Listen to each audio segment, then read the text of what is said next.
Да, сайн байна. Сарикаст байна. Тэгээд ойрт ерөөсөө бичлэг хийсэнгүү. Тэгээд одоо энэ хөвчлөгээрээ иргэн ирээд тэгээд ер нь томт бичлэг оруулахыг хичээх болно. Тэгээд манай үзэгчид донд гейминг талтай илүү сонирхолтой хүмүүс байдаг бол Саримон гэдэг миний бас хоёр дахь сувг байдаг. Тэр нь бол хамгийн анхны сувг л та. Тэгээд одоо удахгүй тэнцэнэ бичлэгүүдэд оруулаад эхлэх болон тийшээ бас дагаарай гэж хүсэж байна.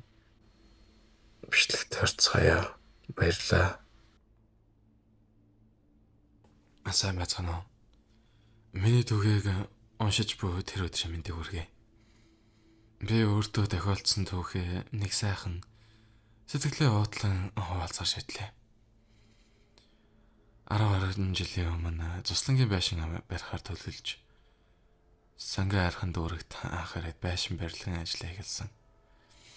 Тухайн үед байшингийнхан хашааг засаад байж байсан. Эхэндээ гайгүй байж байснаа сүүлдээ нэг л биш. Хашаа дотор нэг л эвгүй хүүдэ санаатаад л явчихлаа. Эн тэндээс игчээ чигээ таах шиг. Хашаага засч дуусаад байшингийнхаас оройг ухаж нэг юм орооцолдохоор нь юу вэ гэд харуулаа. Хүүхдийн хуучин тоглоом. Өрөөсөн гутал болоостай байсныг олж хараад нэг л гайхаж байсан. Тэр үедээ зураг төсөл дээр доо талын өрөө буюу агуулах маягийн зүйл ухаж байгаад сүүл рүүгээ бүр хуучны камер олоод нэг л бичлээ шүү. Камерыг нь асаах гэд ластаггүй. Би гэж санаач юм. Санаа сандаа хөдлөхдөө SD картыг нь аваад юуж бодлого аавын компьютерт файлыг нь суулгаад хартаал. Би нүдэндээ ичээд гэж чадаагүй.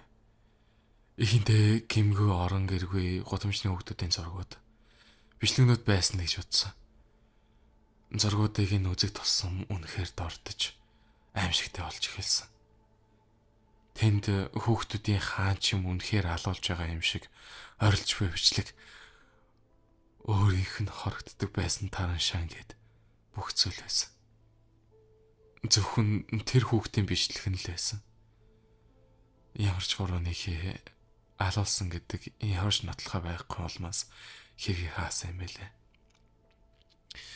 Бас алуурчны царай хоолой юуж байгаагүй. Одоо хүртэл тэр хүүхдийн хоолой толгооноос гардаггүй. Тэрний дараа ном уншуулад арцгууч юу байдаг юм янз бүрийн юм дуушаад нэмэр болоогүй.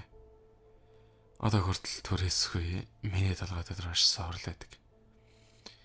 Яг хойноос ана игчээ гэд дуудаад эргээд харахаар хинч байдаггүй их мэд зүйлс тохиолдож үнэхээр хэцүү байдаг.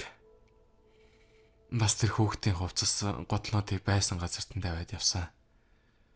Одоо бол тэр хавьяар хүмүүс амьдардаг ч яг манай угсан суур хашаатай айлд ерөөсөө айл тогтдоггүй гэж сонссон. Дандаа гэр бүлийн хүч ихтэй холбоотой айл эсвэл дандаа аваар ослоор өөд болдог түүхтэй. Дандаа гэр бүлийн хүч ихтэй холбоотой айл эсвэл дандаа аваар ослоор өөд болдог. Тим түүхтэй дуустдаг. Тийм элэвгүй. Жихв цүрмээр авраатай хашаалта. Хүмүүсийн хувийн нууц байршлыг хамгаалах үүднээс зөвхөн дүүргийг бичв.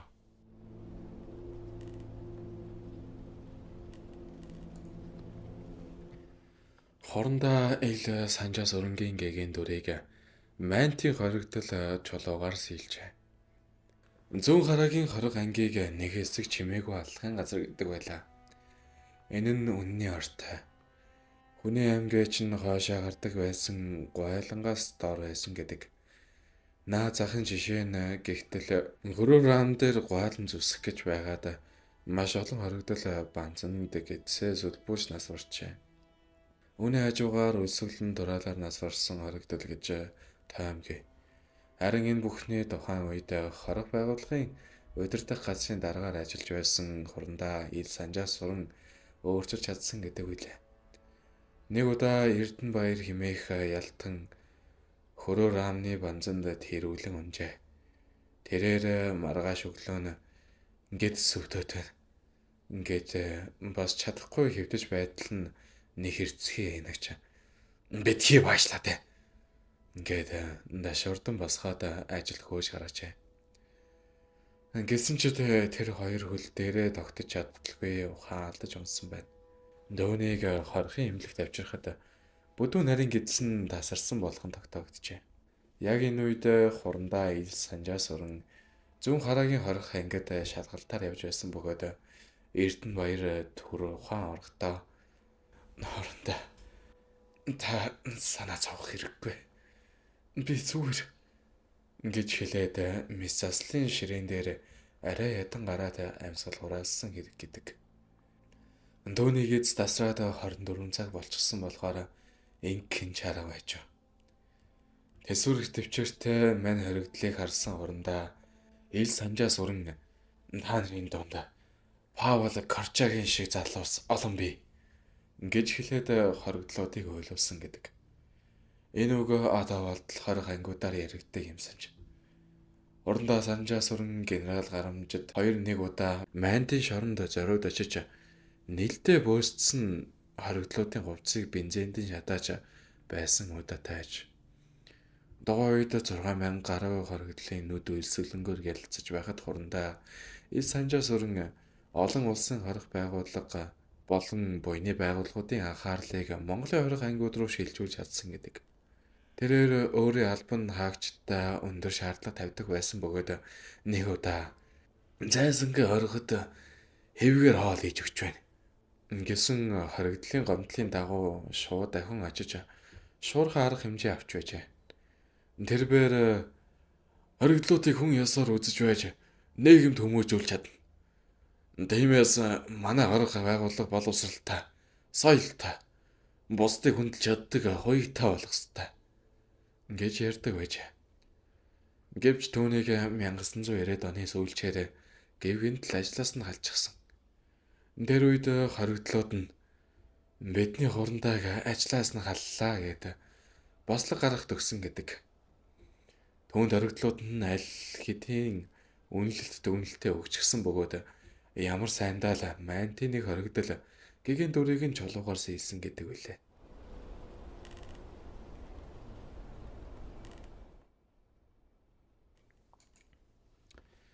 Нарны амьдралд дасан зохицоогүй учраас өвхөн өгтлээ тортой хашаа суугаар шийдэжээ.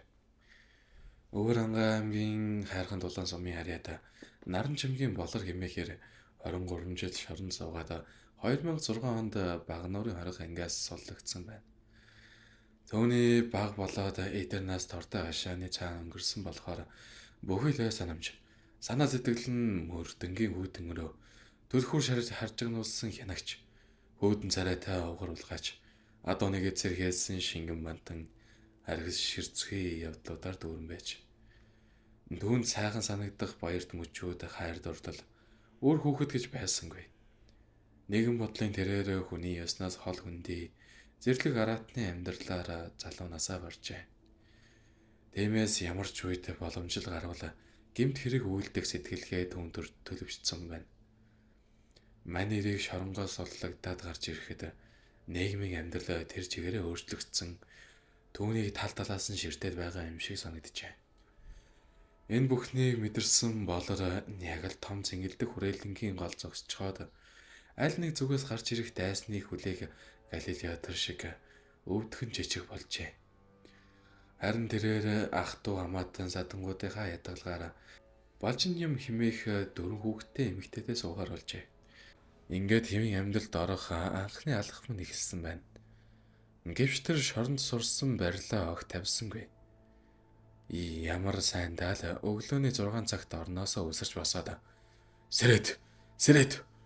сэрсэн бол босоод нэг мимосан хогшаараа да. Та нэг жаргах гэж энд авчаагүй шүү. Ингэж өөрийн мэдлгүй хашгирч оргидог болжээ. Нойрмог хүүхдүүд өндийгөөд юу гэж хашгираад байгаа юм бэ? Гэхэд манер юу гэнэ? Лалруудаа гэж замдраад бурууддаг болж.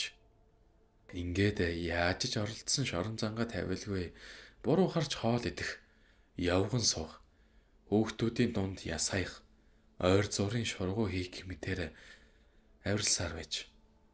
Аажимдаа хүүхдүүдийн дэггүй байдал. Эхнэрийнх нь инхрийлэл нь манерийн уурыг хүргэдэг болжээ. Өдөр ирэх тусам жирийн хүмүүсийн зовлонтой амьдрал таалагдхаа байсан учраас тэрээр буцаа шорондоо орохыг мөрөөдөх болсон бөгөөд учир нь тэнд түүнийг дулаанаар бэлэн хоол царайлаг банд нь хүлээж байгаа болохоор тэрэлдэ. Түүнд өдөр ирэх тусам шоронгийн амьдрал нь бодогдоод байхаар нэг өдөр удах ганцуулж агараад хажуу айлынхаа залууг хутгалтлаад цагдаад баригдсан гэдэг. Түүнийг хүний нийгэмч ойлгож чадсангүй. Тэрээр өөрөө ч нарны амьдралд дасан зохицоогүй учраас өвхөн өгтлээ тортой хашаан суугаа шийдсэн нь энэ байж.